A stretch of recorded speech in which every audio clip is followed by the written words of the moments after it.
Attention please.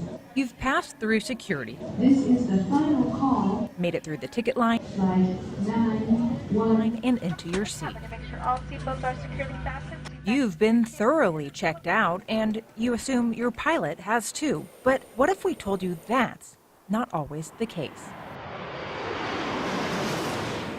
You are an airline pilot. Yes. You have multiple DWIs. Yes. You recently had interlock ignition installed on your car. Yes. Are you an alcoholic? Yes.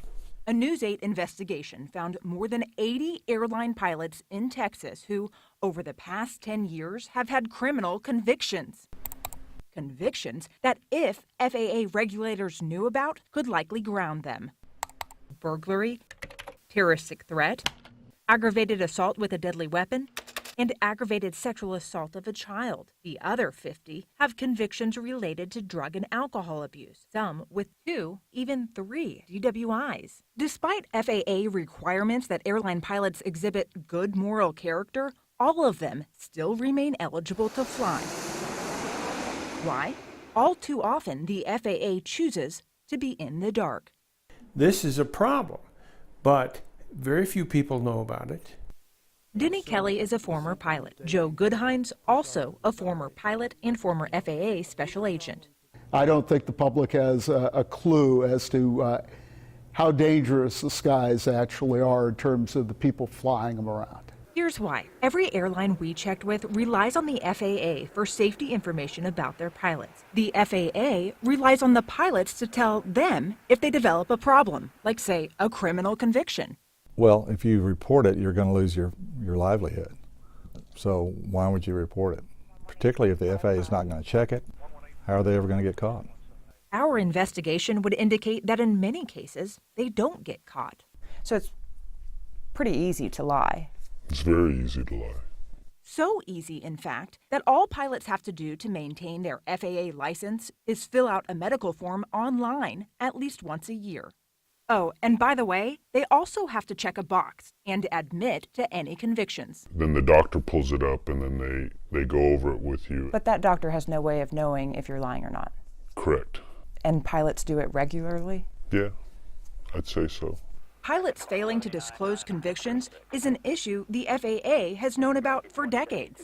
They view pilots as their customers, not somebody that they have to supervise.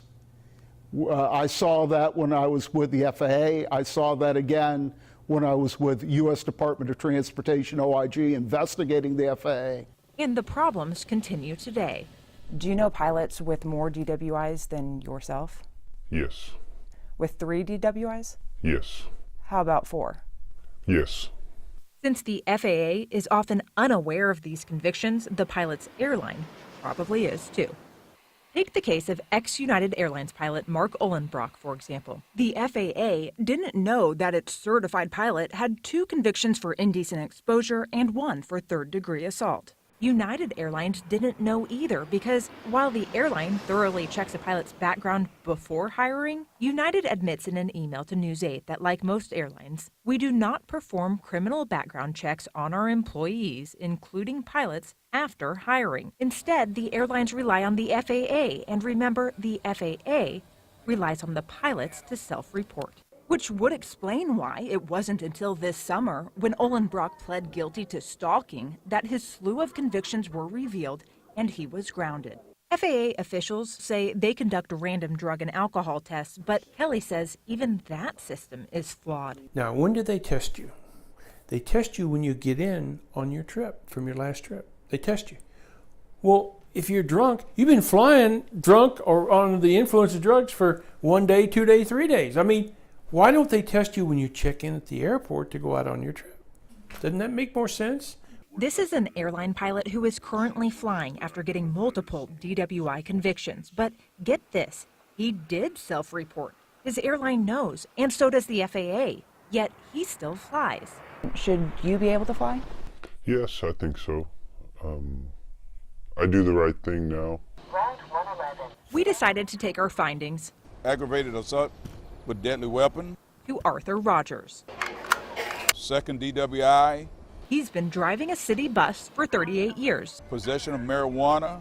His record, it's clean as a whistle. Our criteria is a lot higher. You heard right. The pilots on our list can fly a plane, but they would not be able to drive a DART bus. It's amazing. I mean, I'm just seeing this now. It's just, I don't understand it. That's because a DART bus driver with 2 DWIs is automatically banned from driving for life. DART checks the criminal records of their employees every year, but all the airlines we checked with and the FAA do not. So we did. Should they be able to do what you did? Sure they should have. FAA officials admit they do not have the time or money to check their pilots for criminal convictions, but they do try to periodically check driving records. That's alarming.